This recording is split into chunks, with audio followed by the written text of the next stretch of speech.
Evening, everybody. I hope you're all right. Welcome to Theatre Night Digital Edition. My name is Pete, and I am your host tonight. Lovely to see you all. Oh, looking at you though, I think I'm a little bit overdressed. Laura Crowe, what are you wearing? Whew, blimey. Anyway, this is the first episode of the New Look Theatre Night Digital Edition. Tonight's entertainment is being broadcast to you live from Somerset. But let me know where you're watching from. Pop a little comment in the Facebook chatter and I'll see if I can have a look and say hello. Yes, you see, this is live. I am really here, very much present and correct. I know them bods at the National Theatre. They've been doing this streaming lark for a while, but none of it's ever live, is it? Anyway, tonight has been made possible through the generosity of the people who play the National Lottery and the Arts Council of England. It's been put together by Richard Crowe. Let's give him a lovely big round of applause. Behind the scenes, I've got Rich from Somerset Film. He's pressing all the gizmos. Hi, Rich. Let's give him a round of applause. And then we've got James and Robin at Strode Theatre, all giving their biggest smiles and making sure we're okay. Round of applause. Shall we make a start? Tonight we've got 5 pieces of wonderful theatre made right here in Somerset, and I'm very excited because I love Somerset. What a great way to show the county off to thousands of you watching tonight. Now, this evening's programme has got some bad language, so if you're under 14, please cover your ears and maybe ask an adult what the rude words mean. First up, we've got 6 Apples by Maxine Ridout Prime. Maxine is a participant on the Let's Write writing workshop programme hosted at the Redbrick building in Glastonbury a couple of months ago. So this piece is performed by Leela Bunce from Shoebox Theatre. It tells the story of a woman who attempts to memorise her parents' shopping list in advance of a coronavirus trip to the supermarket. Funny, touching, oddly familiar. Ready, steady, go!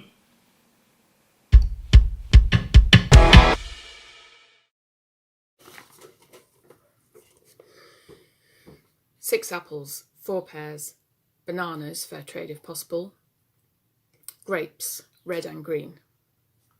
Yes. But that's the easy bit, that's the same every week. Cauliflower, cabbage, 4 onions, smallish, and stringless beans.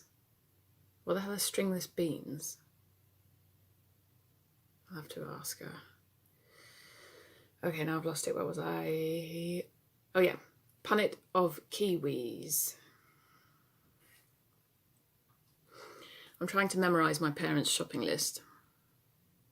You see, it's week 6 of the nationwide lockdown due to the coronavirus, and the 6th week that I've been doing my parents' shopping for them. In that 6 weeks, one of the many things I've learned is to memorise the list. Believe it or not, it saves time in the long run. There's an art to doing someone else's shopping for them, you see, and in my opinion, preparation is key. For example, I've learnt to check in advance if there's anything I don't understand or recognise. Like stringless beans. What the hell are stringless beans and why have I never heard of them? Anyway, in the early days, I would just phone, of course, from the shop to check. But I soon realised this wasn't a good idea. In fact, it came quite close to the very definition of hell.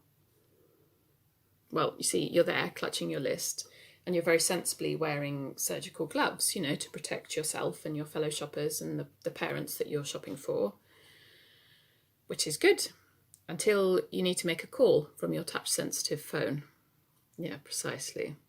So then you have to remove the gloves in order to ascertain whether the tin of Frankfurter sausages is an acceptable replacement for pilchards, because quite frankly, that's all there is. And all this time you're being shot killer looks by your fellow shoppers because you have stopped. And not only have you stopped, but you have stopped in front of the very thing that they need, making it impossible for them to maintain their 2-metre social distancing requirement and retrieve the last can of baked beans. You see, hell. So now I check beforehand. Okay, a loaf of granary bread with a good date. Now, what my mum means by this is the loaf with the longest shelf life, which is very sensible, of course, but which means I will spend far too long picking up every single loaf, including the ones at the back, only to discover that they all have the same date. I do this every week, and they are always the same. I don't know really what I'm expecting to happen, that one day I will win the loaf lottery and find one with a whole week left on it. Is it sad that this has become sort of the pinnacle of my ambition?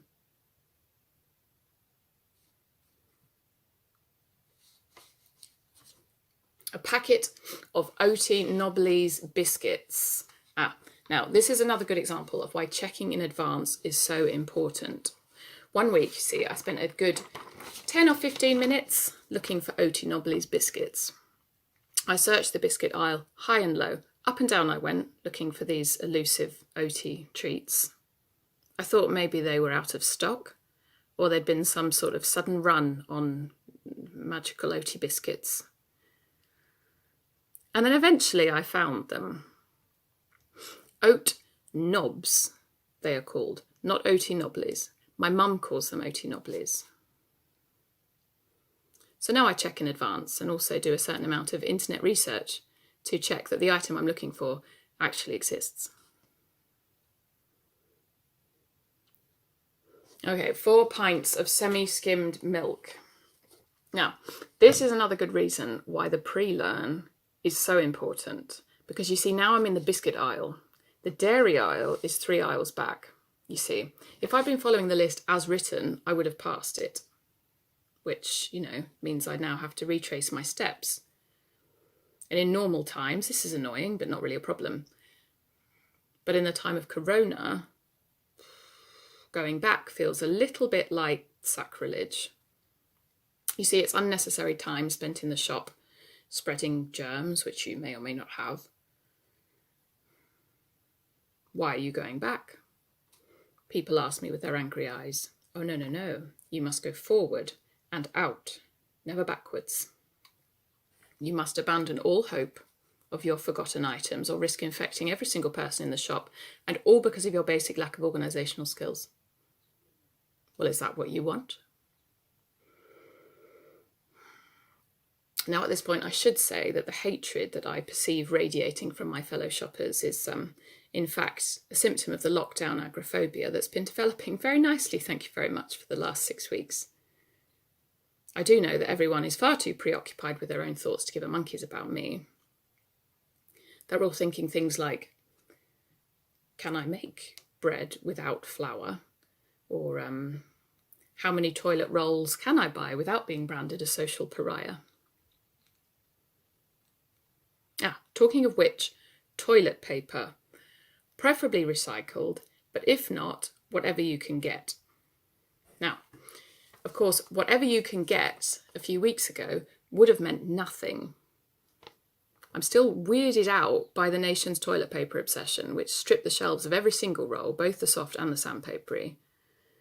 It was as if the whole nation had collectively decided, fine, if I must die, then I will do so with a clean bottom. Thankfully, that madness is over. Okay. 1 bottle of Merlot, 1 bottle of Shiraz, 1 bottle of Rosé, 1 bottle of Sauv Blanc. She means Sauvignon Blanc and apologises because she can't spell it. And 1 bottle of whiskey, grouse, not bells, never bells.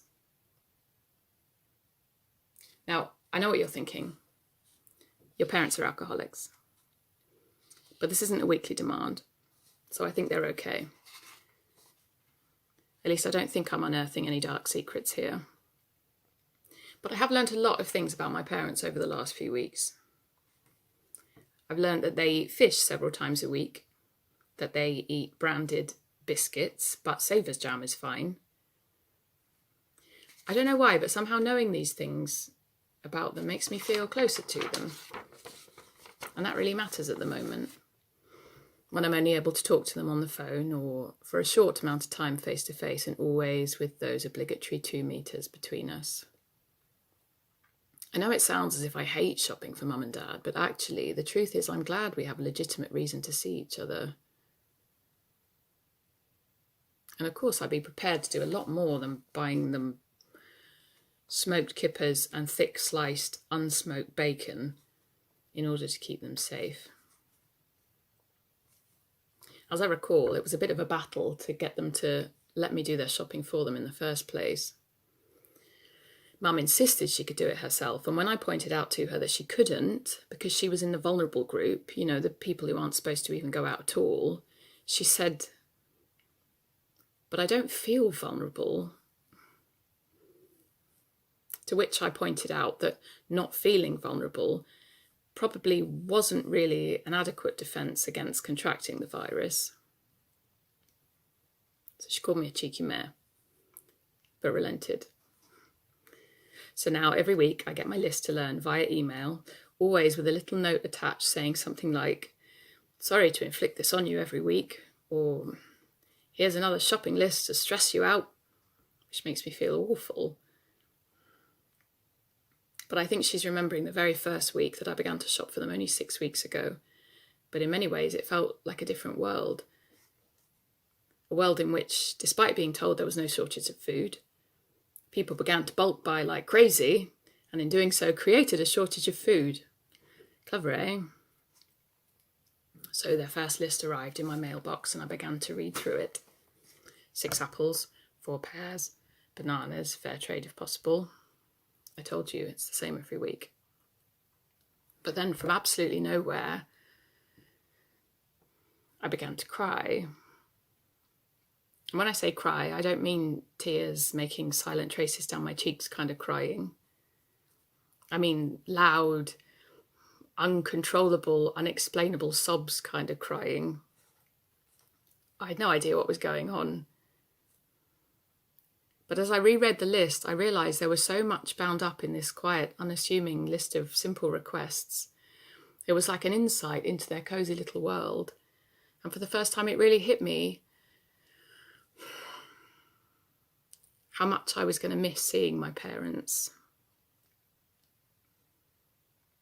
But there was something else too that was fueling this unexpected wailing session.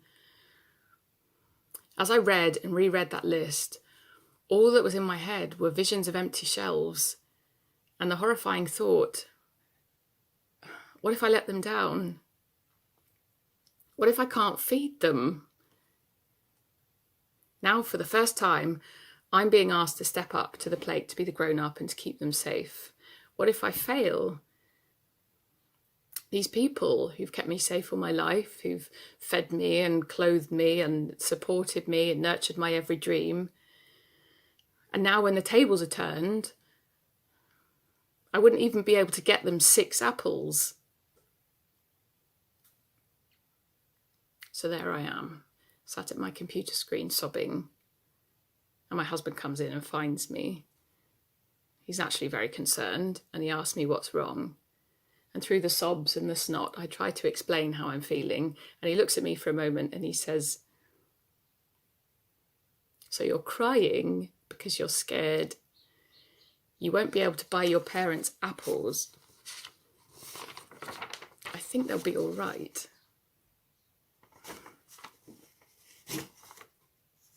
Now, I'd like to say that at that moment we fell about laughing as I realised the ridiculousness of the situation. But what actually happened was I yelled, "Oh, bananas!"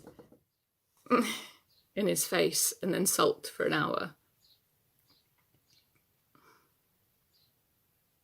But we did go shopping later that day.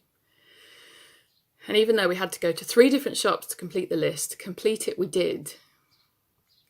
In fact, it turned into quite an adventure, which involved me shrieking every time I found another missing item from the list. "Look, they've got leeks!" I made the mistake of telling Mum about how I felt. I tell my mum everything. And that is why her list, Every list since has had an apology attached. Oh, I really must tell her to stop. Oh, speak of the devil. Hi, Mum. Yes, I've got it. I'm looking at it now. I just have one question. What the hell are stringless beans?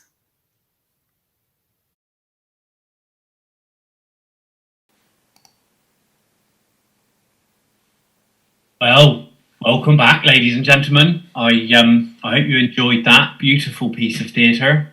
I have to say that I was starting to feel a little bit overdressed, so I've changed for you. Let's hear it for Leela and for Maxine, who wrote that play, Six Apples. Big round of applause. So hello there to those of you who've joined late. Nice to see you. Thanks for coming. A couple of you on Facebook said hello. Hello, Molly in West Hay, Di in Glasgow, Deb in Highbridge. Oh, you're right, Viv. So for the latecomers, this is Theatre Night Digital, and my name's Pete Steele. In normal life, I run tours of Somerset with my brother Ivan. Poor old Ivan's laid up with a broken nose. It wasn't my fault.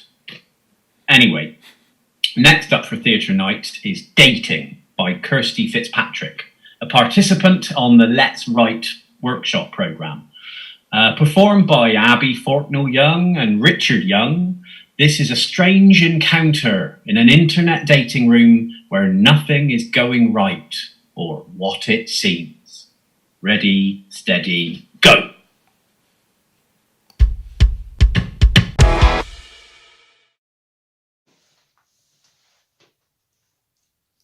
Hi. Hey, I think there's been a mistake. ex-military here.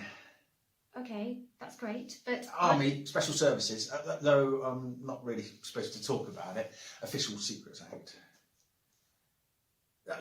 I know what you're thinking. He doesn't look like a typical squaddy. Well, not really. It's hard for people, civvies, I mean, to get their heads around it when you tell them you're ex-military. They think we're all just killing machines. I think there's not a lot up here because it's all needed down there. Scares a lot off. Does it? That's why it's important to get it out in the open. Honesty. Start as you mean to go on, I say. My name's Billy, by the way. But my mates call me Bulldog. Okay, Billy. I think there's been a mistake. That's not what you think, Bulldog. I'm no BNP or neo-Nazi football thug or anything. Can't stand racist and bigots. If you ask me, they should all be rounded up and deported. Well, I got the nickname after my mates dared me to neck a bottle of knockoff vodka from this Polish bloke with one eye. Ended up falling into a brick wall. I kid you not, the wall collapsed and, well, Bulldog was born. Wow, that's quite a story. Well, it don't end there. A few months later, I got contracted to rebuild the wall I'd knocked down. Couldn't make it up. I didn't know the Special Forces did bricklaying. It was a special wall, top secret. I shouldn't really be talking about it. Okay, it's been great hearing about your wall building, but... You probably think I'm being cheesy, and I bet you get this all the time, but has anyone told me that you've got lovely eyes?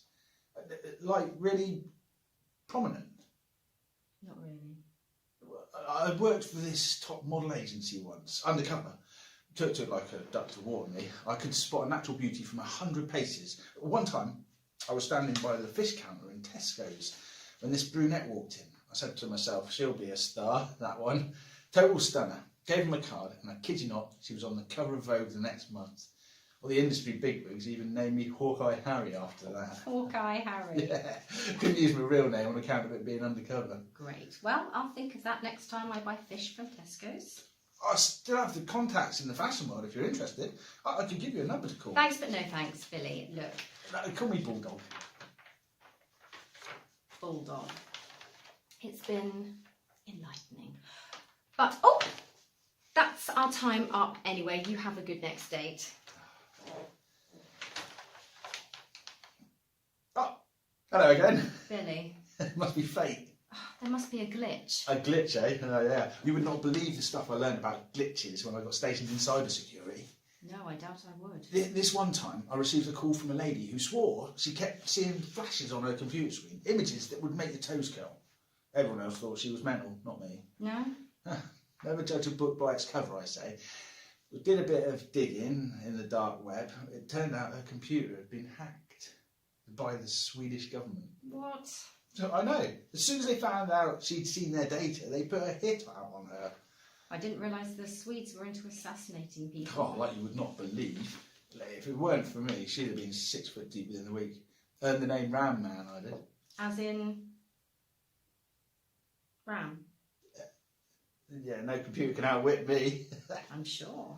Me and Michelle, the woman in question, ended up getting hitched after they put her in a witness protection program, of course. Of course. I didn't last, mind.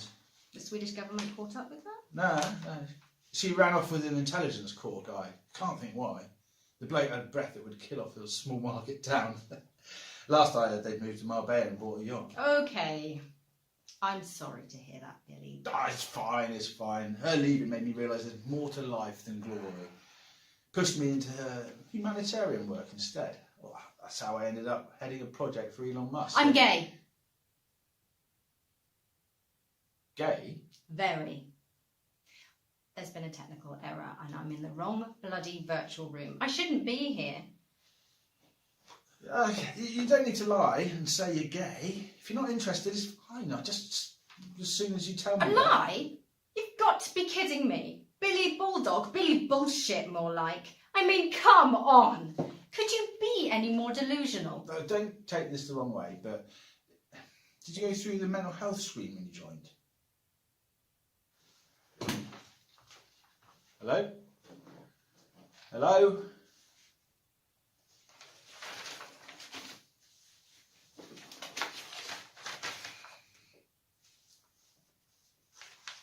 Hey, yeah. Hey, Elon, how's it going, mate? Yeah, sorry I missed your call earlier. Yeah, it was one on one of those dates at your desk app. Yeah. I know, you said the internet's full of crazies. Yeah, women, eh? Listen, I had a look at those plans you sent me, and I think I know how to make the carbon neutralising wind turbines work. Don't be daft. I ain't no saint. Just do my job, mate.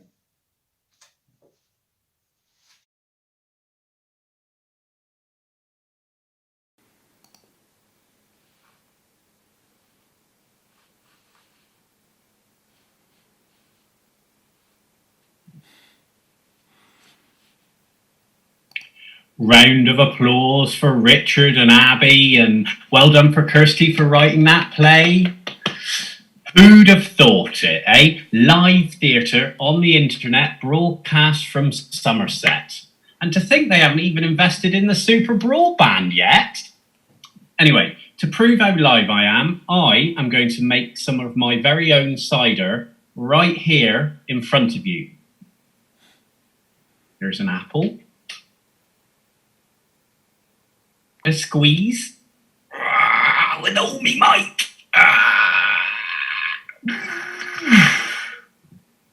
Here we go.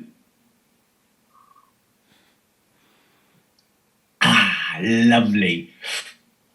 I call it Babs's Revenge. Babs is my wife. Long story for another time. Now then, next up is a COVID-19 lexicon, written and performed by Richard Crowe. Norman struggles to get to grips with the terminology around COVID-19. A bit of clowning and wordplay as we explore the new Norman. Ready, steady, go!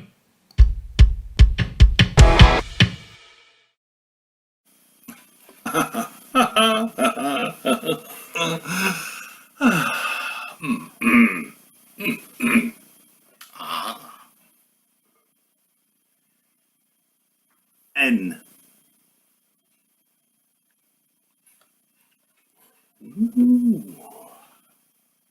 E.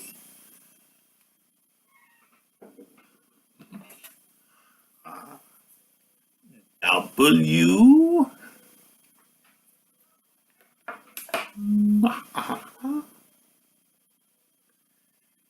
N.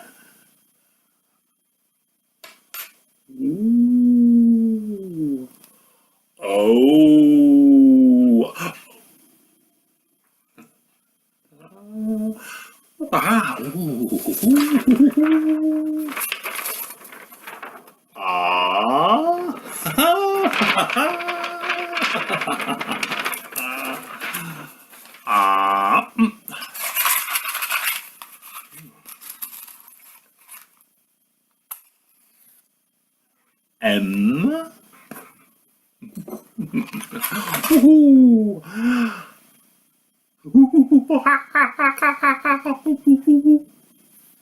A.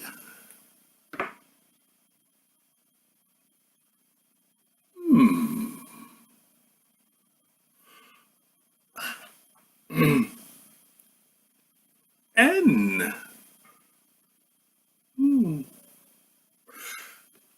The new Norman. What does yours look like?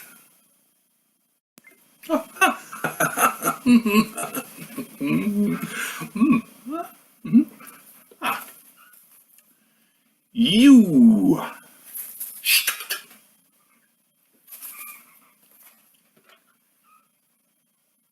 N.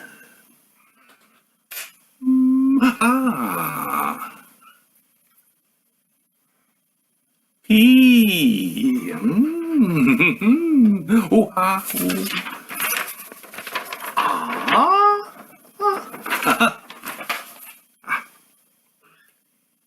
E.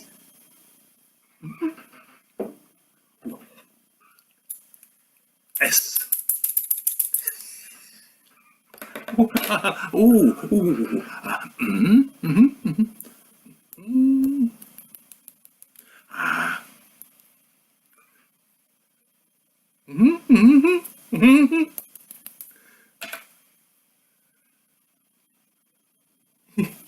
I.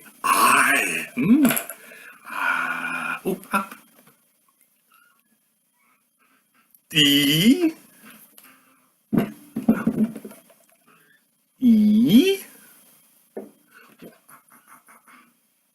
N.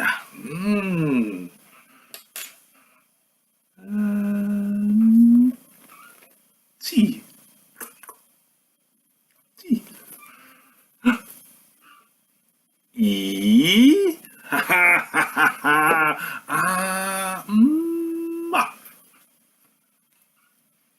D. Ooh. Unprecedented.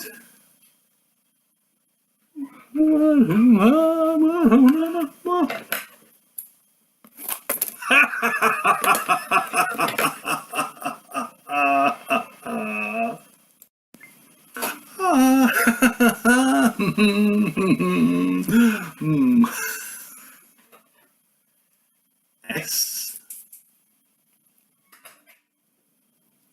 O. C.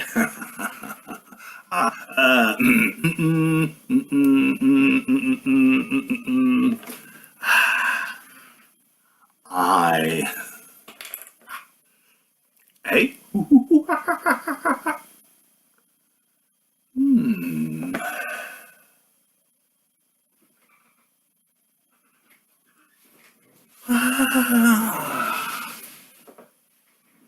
L. D.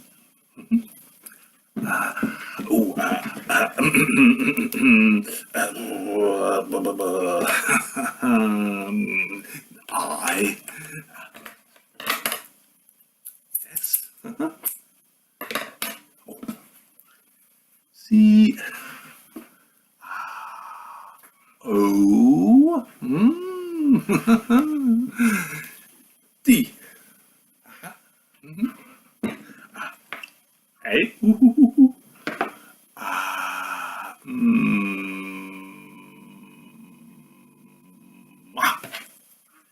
N.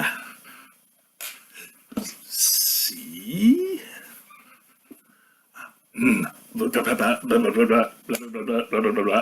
I. N G.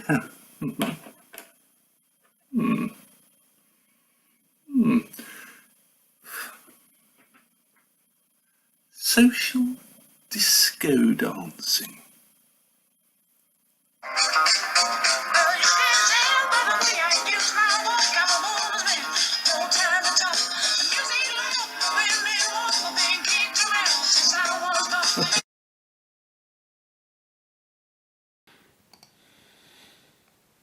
That song. Round of applause, ladies and gentlemen, for Richard Crowe. I do like what you do with an umbrella, Richard. Now, ladies and gents, the moment you have all been waiting for, a short commercial break. But it's short, so don't put the kettle on and don't pop out for a wee because, well, we're not going to be gone too long. Go!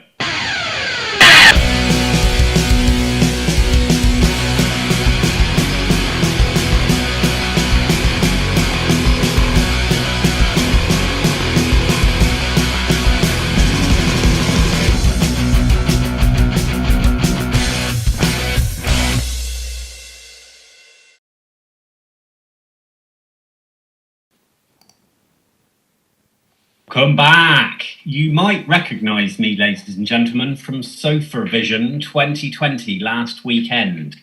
I was representing New Zackerland, a small independent country off the A30, singing my song The Devil Made Me Do It. No? Oh, well, I came third and I was very happy about that, actually. Thank you. What a great night it was as well. Now, next tonight we have Two Sides by Angela Bell from the Let's Write workshop programme, performed by Abby Forknell-Young and Richard Young. I think they've just had a costume change. This is the story of secrets, games and lies that surface in a strange love affair. Ready, steady, go!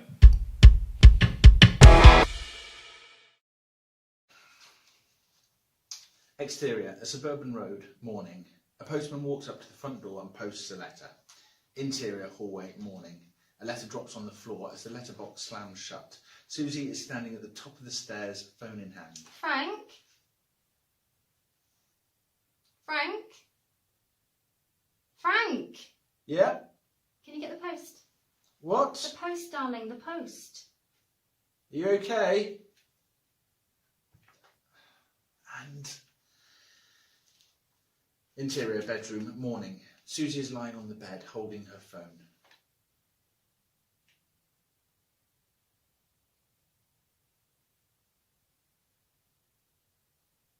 Is there anyone there? Interior, kitchen, morning. Frank is under the sink. For fuck's sake. Interior, hallway, morning. Susie!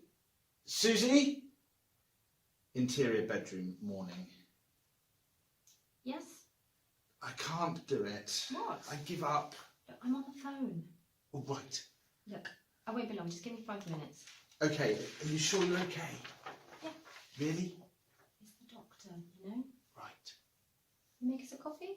No, I mean tea. Sure. Interior, kitchen, morning. Is this mine? Yes, look, I really can't do this. Don't worry, I'll call the plumber. What did the doctor say? Doctor? Was your results? Yes, yeah. Everything's the same. I've just got to keep taking the meds. Good. I'm sorry.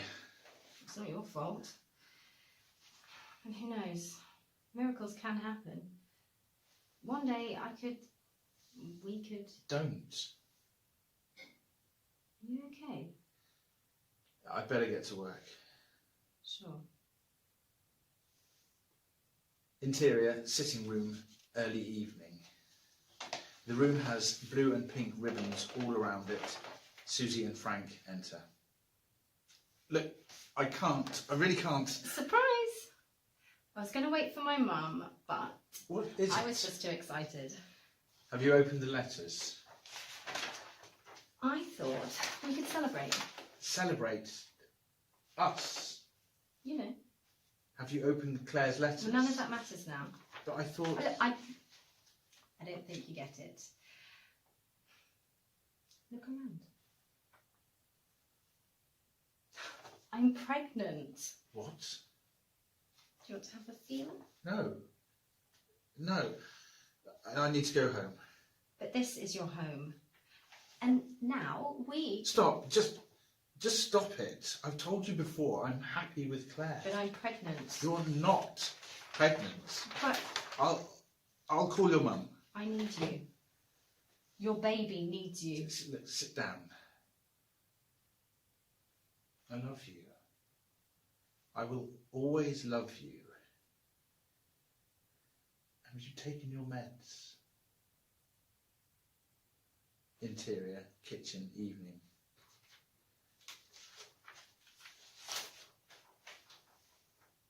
Claire. She's bad. She knows about the baby. I don't think she's taken her meds. I've got to go. Interior, hallway, evening. Frank opens the door to the sitting room. Susie is gone. He opens the front door, then walks into the street. Exterior, street, evening. Susie is running with pink and blue ribbons in her hand, followed by Frank. Susie! Susie! Susie! Fade out.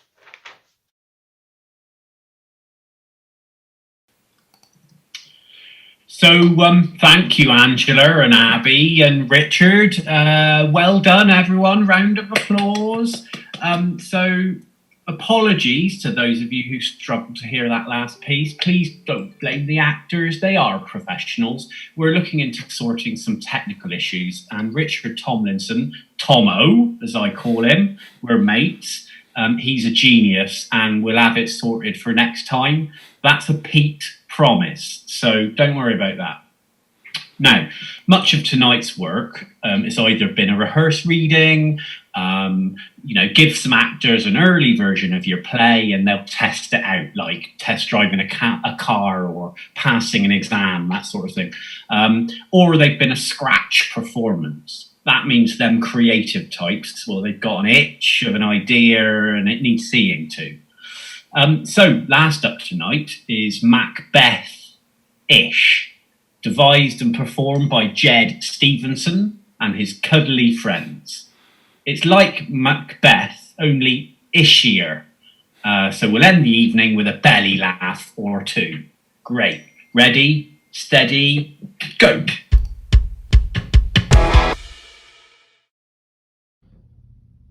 Like the story of Macbeth. Like Macbeth and Banquo and others were like in a battle and they won it, and so they were on the way back home from the battle. Right, Banquo, I thought that battle went very well. What about you? I thought it went really well, Macbeth. I thought you were brilliant at leading it. Did you? Oh, that's very kind of you. I thought you were canny as well. Oh, thanks a lot, Macbeth, but you led it. You did the most killing. Oh, thanks a lot. I can't wait to tell Lady Macbeth that we won and then... Whoa, how man? What is it, Macbeth? How look ahead of you? What's that? Those weird things that were there, man? I can tell your future, both of yours. That weird thing says you can tell our future, Banquo. Oh, that's brilliant, man. I'm going to tell you, Macbeth, that you're going to be a Thane twice.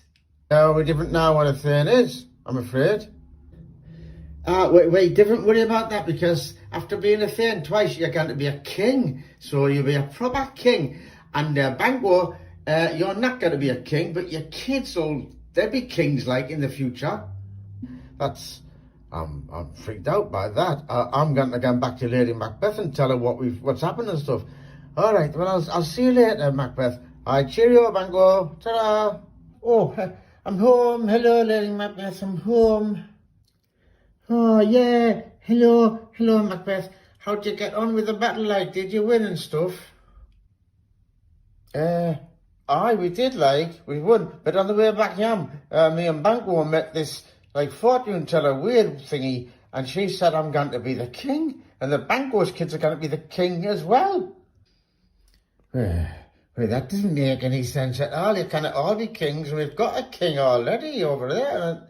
Oh, Macbeth, I've had a cracking idea. Why don't you invite the king to stay out and eat, and then when he's asleep, you can nip in and kill him, then you'll be the king, like the weird thing that you just told us about. Oh, I cannot do that. That's like naughty. I'll get into trouble. You won't get into trouble, man, because you'll be the king and no one will know. And then if you can ask your pals to knock off Banquo as well, then his kids won't be like, taking over from you. And are you a man or what? Yeah, I suppose you're right. I've got to prove I'm a man. Like, I feel a bit naughty about it, but all right. I'm just going to nip off and give the king a phone call and ask if he wants to come out tonight. It won't be long. All right then, Macbeth. I'll wait here. It didn't be long. I rang him and he's coming out tonight and he's going to stay the night. We'll have a few bevies and I'll do what you said, like I'll kill him middle of the night. All right, so later that night, the king popped out and had a few bevies with Macbeth and his missus. And then a bit worse for her, the king, unsuspectingly like, went to bed and fell into a deep, deep sleep,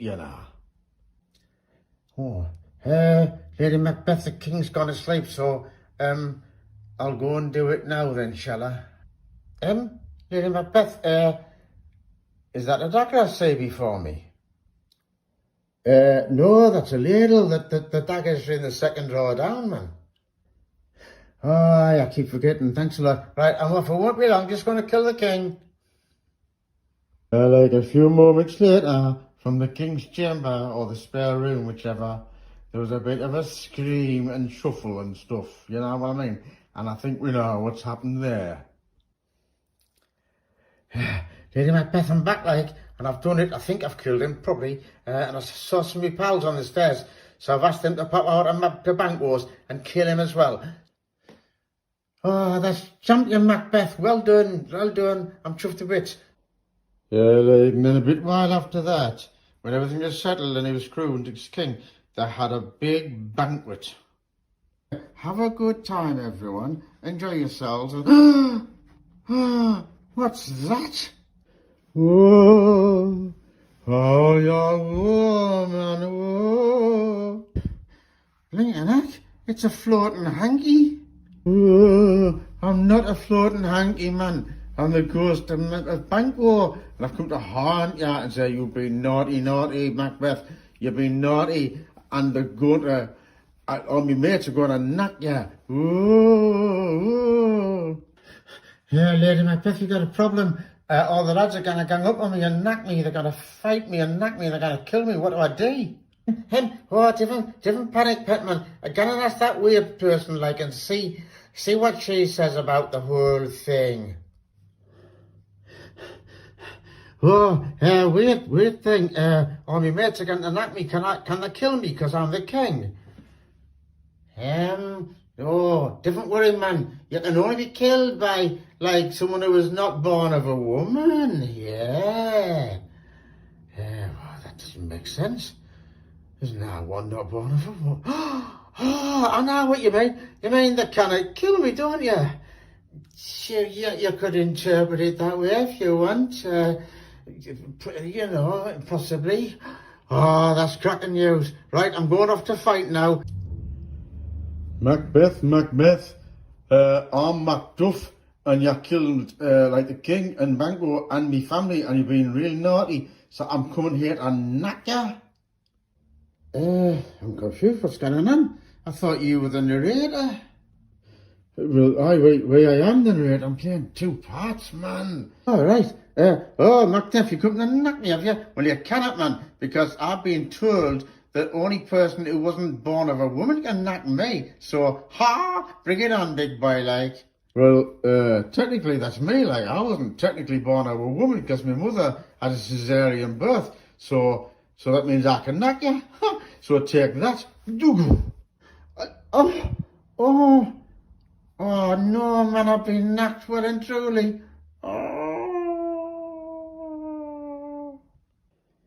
And that's how it ended, and we put someone else in place, and they were king, and then later on in Scotland we had festivals The end.